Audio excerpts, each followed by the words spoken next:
Welcome to Meet the Candidates. I'm your host, Kim Kotis, and I'm here with Paula Baker-Mathis, who's a candidate for Muskegon County District Judge. Welcome, Paula. Thank you. Tell us about your background and why you're running for judge.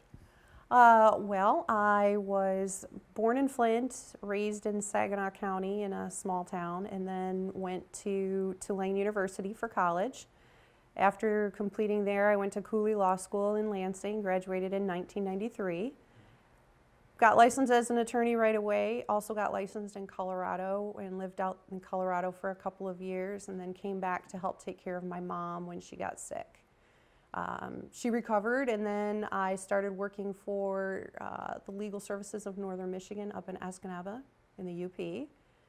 After working there, where I helped indigent people with their civil cases, we did a lot of divorce work, eviction, landlord-tenant work, and any other civil cases that they might have need for an attorney.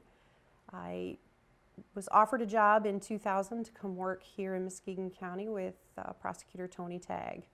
So I decided to come down. I came down in 2000 in the fall, and I've been here ever since. I worked with Mr. Tagg for approximately 10 years. I've been in private practice with a couple of different law offices, including Petuznik, Carosa, Wilson, Fisher, and Panucci. And then I joined the Public Defender's Office here with the county when it opened in 2014. Well, tell us about some of the cases that you've handled, as well as how they pertain to the cases that you'd be facing as a judge here in district court. Well, district court handles misdemeanor cases primarily for criminal cases, but it is also the court where bonds are set in all felony cases. Every person who is charged with a crime has to go before a district court judge or magistrate of some sort.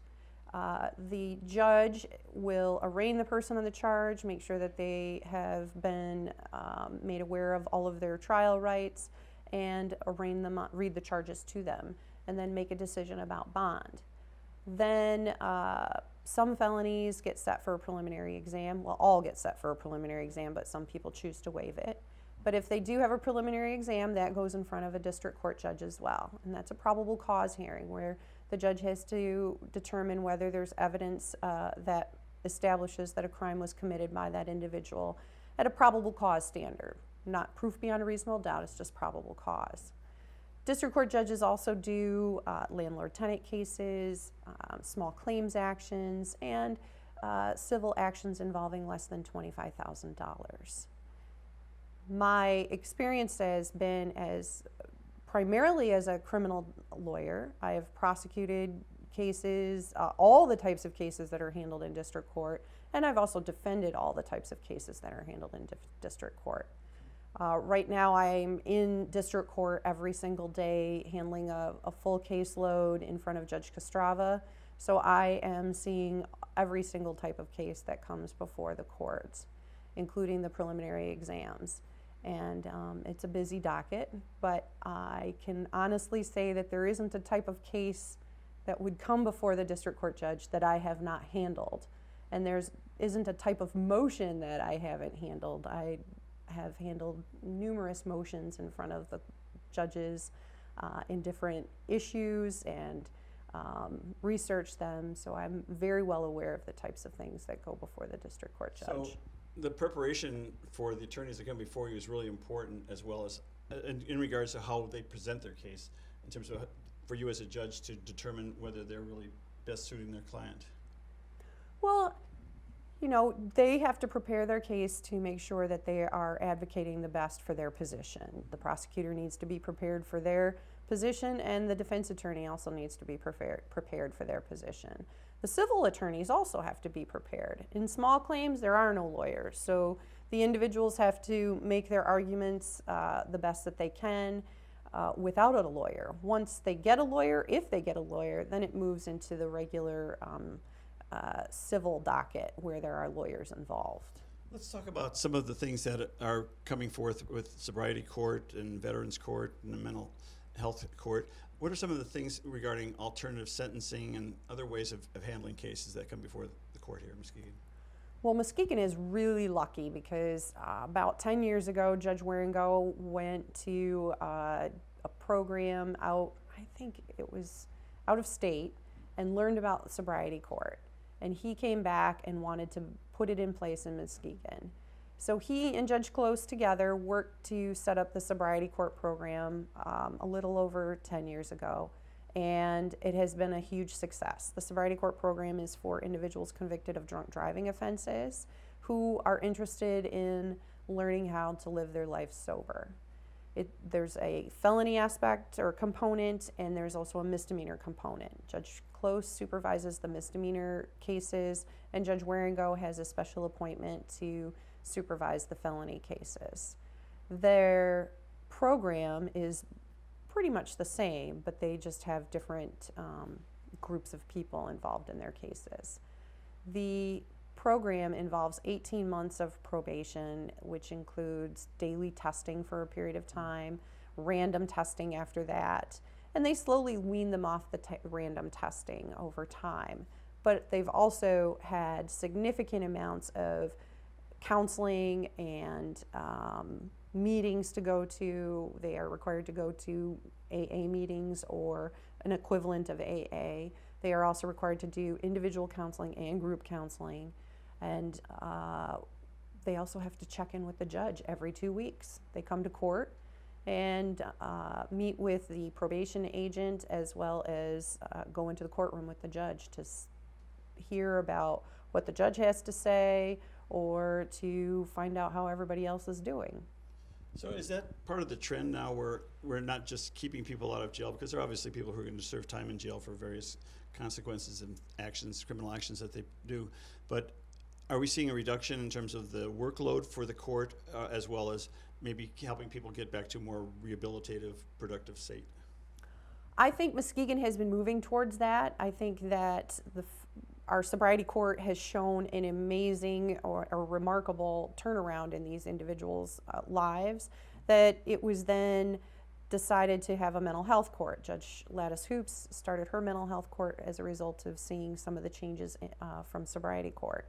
And then Judge Nolan was part of the process to start the Veterans Court as well, to try and get the specialized help and supports for the veterans in the community who are undergoing some criminal justice involvement. I think that the evidence has shown that the investment into the individual at this level, at the district court level and before sending to prison, that it's a significantly cheaper investment than it is to pay for them to go to prison in the future. And I think that more and more of the country is learning that the investment in our community at this point helps us down the road rather than costs us an incarceration in prison. And is there better wraparound services in terms of working with other departments within the county, whether they be mental health or other services, other service agencies, domestic violence issues? Are there ways that the court can help direct people to get the services that they need? I think with these alternative treatment courts that we have developed a network to try and help our community support itself and give these individuals who are struggling with issues. Substance abuse is an incredibly difficult issue right now. It's spread throughout the community. It knows no socioeconomic status. And I think that the sobriety court program, along with the mental health and veterans treatment court, have demonstrated that there are these programs out there to support individuals in the community and created a very good network for us to recommend to individuals that there are other places that you can get help rather than just being locked up in jail. Well, let's come back in just a minute and join us with Paula Baker-Mathis, candidate for District Court here in Muskegon County. Hi, my name is Michael Poulin, and I'm a candidate for the office of Sheriff in Muskegon County. This office has been a career goal of mine, and I've directed my professional law enforcement career towards it. My qualifications are based on my education, my professional development, and over 28 years of law enforcement experience here in Muskegon County. During my career at the Sheriff's Office, I was promoted through the ranks, ultimately serving as captain, having the opportunity to lead every division from jail administrator, traffic services supervisor, training coordinator, SWAT commander, and Detective Bureau supervisor. As your sheriff, I will be fiscally responsible and put an end to wasteful spending. I will ensure that your safety and the safety of the public safety community are my #1 priority. Through professional development and community support, I will bring integrity and accountability back to the office of sheriff. Thank you for your time. I would appreciate your consideration on August 2nd to serve as your next Muskegon County Sheriff. Hello, Muskegon. My name is Mark Dewitt. I'm the owner here at RPM Automotive. We've been here since 1996. We're a full-service auto repair center. We do both foreign and domestic repairs. Most of our repairs are performed same day. We do everything from AC, engine repair, and computer diagnostics. Feel free to call or come by and see us. We're located on Getty Street next to the... Celebrate the grand opening of the new Muskegon Farmers Market, now located at 242 West Western Avenue in beautiful downtown Muskegon. With over 100 vendors, the market offers fresh fruits and vegetables, flowers, pet supplies, honey, maple syrup, fresh caught fish, and much, much more. Their brand new building includes a year-round indoor market as well as an incubator and community service kitchen. This year, the Muskegon Farmers Market will introduce 2 new programs. The Power of Produce, teaching children ages 5 to 12 how to shop at the farmers market and prepare nutritious meals, along with Arts on the Market, featuring fine arts and crafts. You can enjoy live music performed on their outdoor stage as well. For more information, visit MuskegonFarmersMarket.com. Hi, I'm Terry Sabo. I'm currently the chairman of the Muskegon County Board of Commissioners and also a 25-year veteran of the City of Muskegon Heights Police and Fire Departments. Prior to that, I was on the Muskegon County Road Commission for 2 years and a veteran of the United States Air Force. I've spent a career on bringing people together to solve problems, and I intend to take that attitude to Lansing with me when I'm elected as your next state representative. So on August 2nd, I hope to earn your vote as the next state representative for the 92nd District.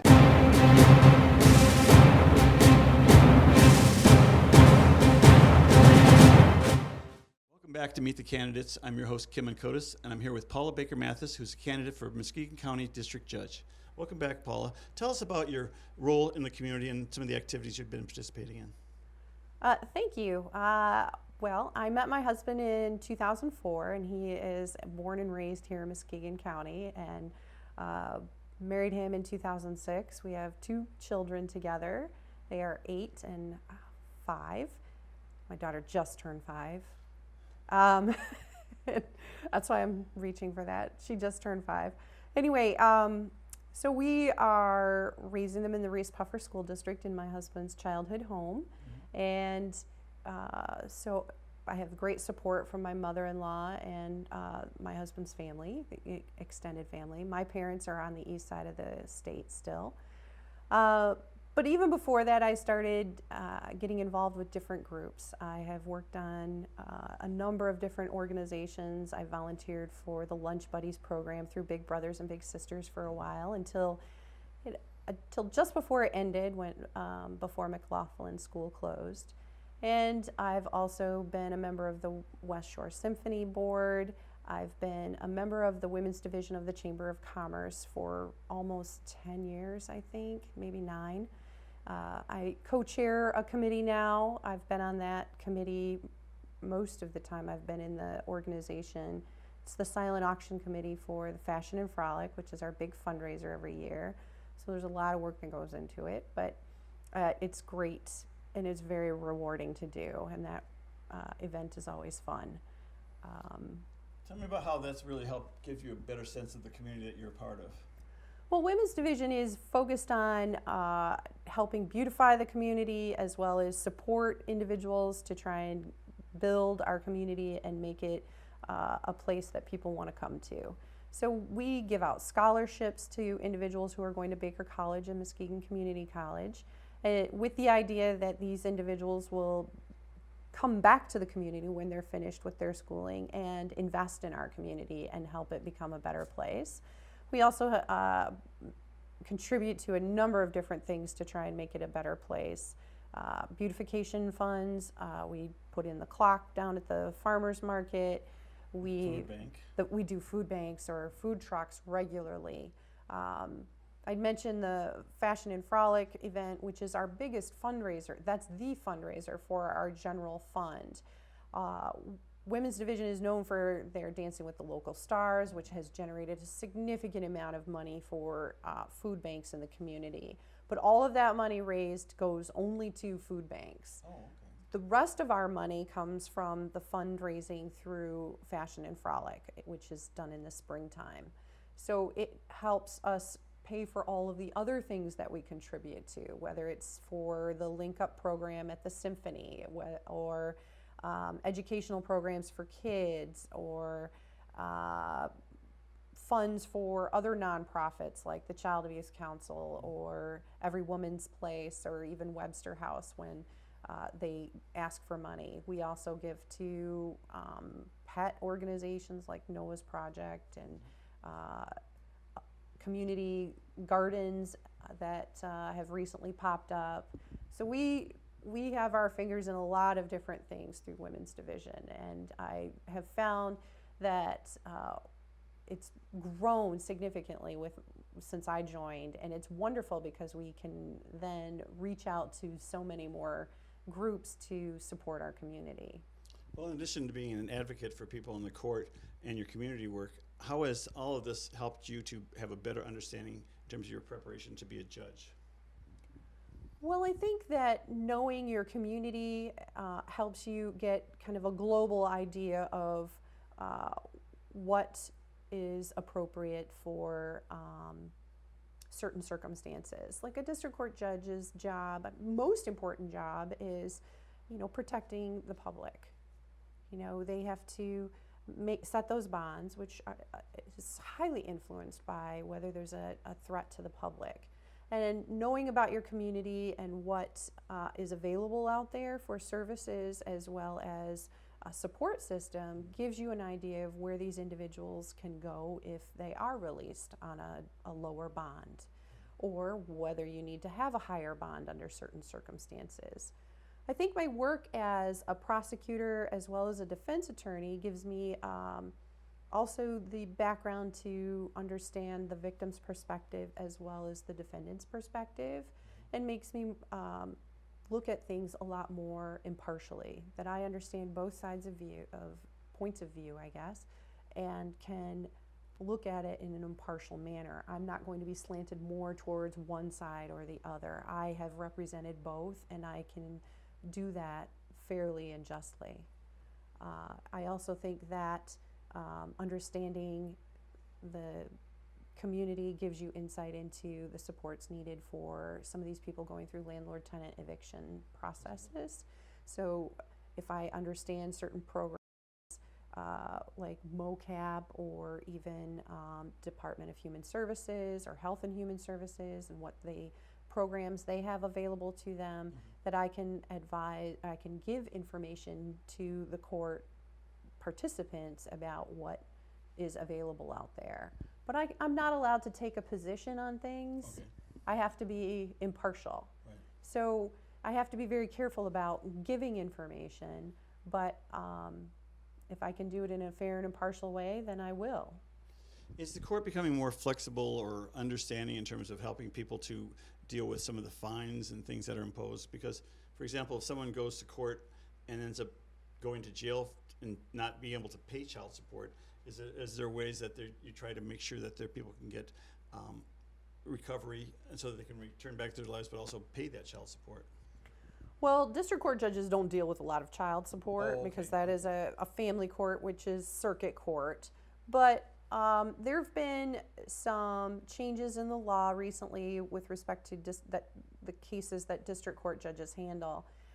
Driving on suspended licenses for a while resulted in significant responsibility fees and fines through the Secretary of State.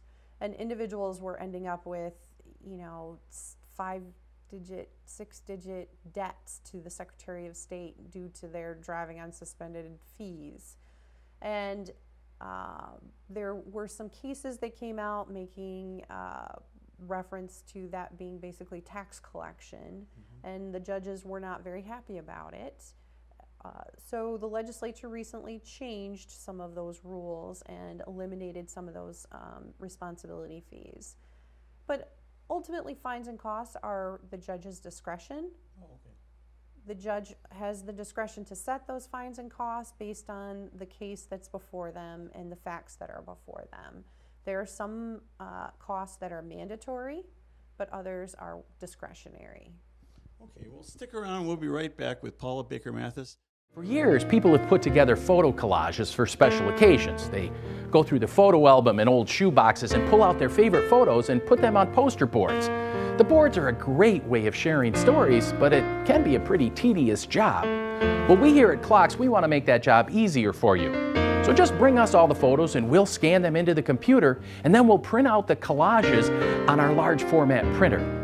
That way, all the photos will be in digital format so you can share them with your friends and relatives. Hi, I'm Terry Sabo. I'm currently the chairman of the Muskegon County Board of Commissioners and also a 25-year veteran of the City of Muskegon Heights Police and Fire Departments.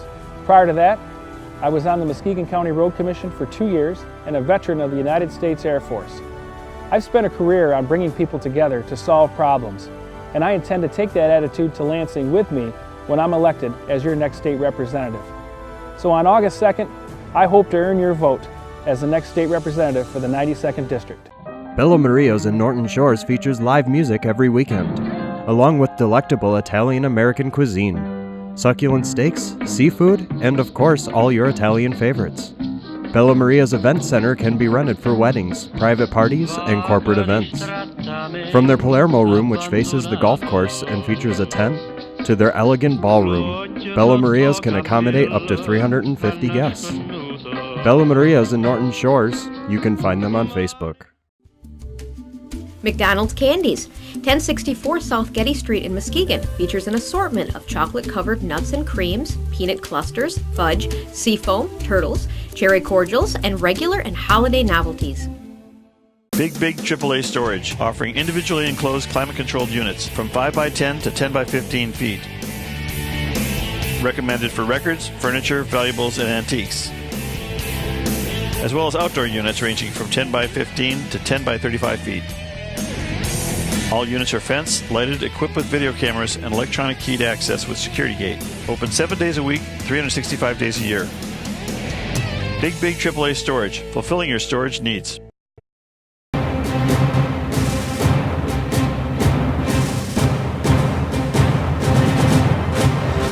Welcome back to Meet the Candidates. I'm your host, Kim Inkotis, and I'm here with Paula Baker-Mathis, who's a candidate for Muskegon County District Judge. Well, Paula, a lot of people don't realize what goes on behind the bench or in the courthouse. Could you tell us a little bit about some of the demands on a judge as well as the whole process itself? Sure, Kimmin. Well, I learned this as an assistant prosecutor because as an assistant prosecutor, we were required to work weekends, and the judges would often be in the courthouse at the same time or after I was there as an assistant prosecutor.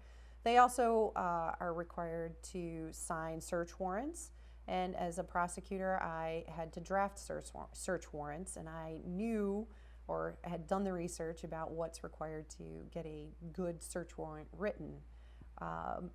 And to get a judge to sign one. So I'm quite familiar with that process.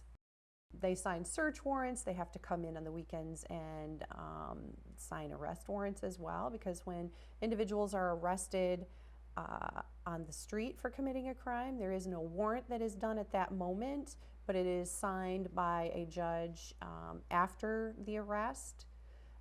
That paperwork then goes through the court process, and usually they get arraigned sometime after the arrest and the paperwork has been done. So judges have to be on call on the weekends. If there is a search warrant needed after hours or on the weekends, then the police officer will contact the judge to get the judge to authorize that search warrant. And those search warrants can be for searching, houses, cars, or other areas, or also for blood when somebody has been driving drunk or suspected of driving drunk. They can request a search warrant to take somebody's blood. Can this happen at all times of the day? It can happen at all times of the day. As an assistant prosecutor, I would be woke up at any hour of the night and or day on the weekends. That could happen at any time. And there are judges who are on call each weekend and all week as well, so that if there are needs for these types of warrants to be authorized after hours, there's somebody available to do it. Well, let's talk about also some of the research and work that, as a judge, you have to do when people file motions or maybe cases that they may be citing. Do you have to take time to do the research and find out what the relevance of that motion is? Well, absolutely. The district court judge has to be aware of what the law is on certain issues. You know, in a criminal case or even in a civil case, there are motions that will be filed. Motions regarding standing in civil cases, motions regarding suppression of certain evidence, or dismissal of a case for certain legal issues. And those require motions to be filed by the parties and briefs as well.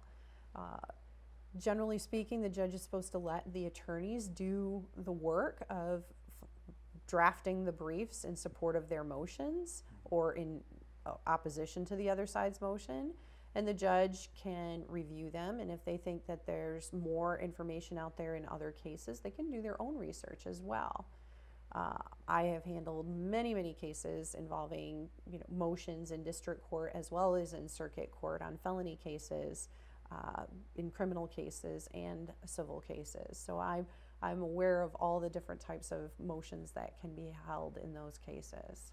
Well, I just think it's important for the public to be aware that what goes on in the courtroom is not just in the courtroom, but behind the scenes and all the preparational steps. Absolutely. There's a lot of work that goes on. Some of the judges have law clerks that help them do their work, but district court judges don't really have, at least in Muskegon, don't really have a law clerk to do any assisting in the research area. So the judges are on their own for doing their own research, and it's challenging some days to find the right answer, and sometimes there are cases on point which tell you exactly where to go, and other times there are no cases on point, and so you have to make a good decision based on the information that you have.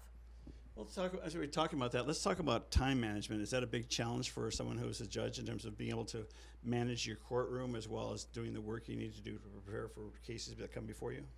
I think that managing your docket is a challenge that some judges handle very well and other judges don't.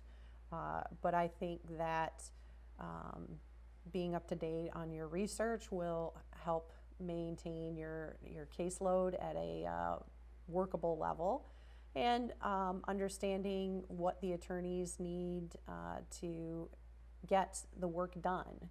You know, I don't believe in wasting the court's time when I'm the attorney in the courtroom. You know, I don't want to have all of this dead time. I want to make sure that everything is taken care of before I come into the courtroom as best as I can. But it all depends on how the docket is managed. And so each judge has their own structure, and it all comes down to your ability to manage your time. So Paula, would you like to let the public know why it's important for them to vote on August 2nd and why they want your vote? Well, voting for your district court judge is kind of important because they do have a huge impact on public safety. And I think that I'm the best candidate in this race. I have the most experience as a lawyer. I have over 22 years of practice as a trial lawyer, and I have handled every type of case that has gone before a district court judge. I've handled cases involving murder, criminal sexual conduct, all the way down to driving on a suspended license. So I'm very familiar with the type of cases that are handled in district court. So I think that experience matters, and that my experience is the best for a district court judge. So vote for Paula Baker Mathis on August 2nd. And thank you for joining us on Meet the Candidates, and thank you, Paula. Thank you so much. All right.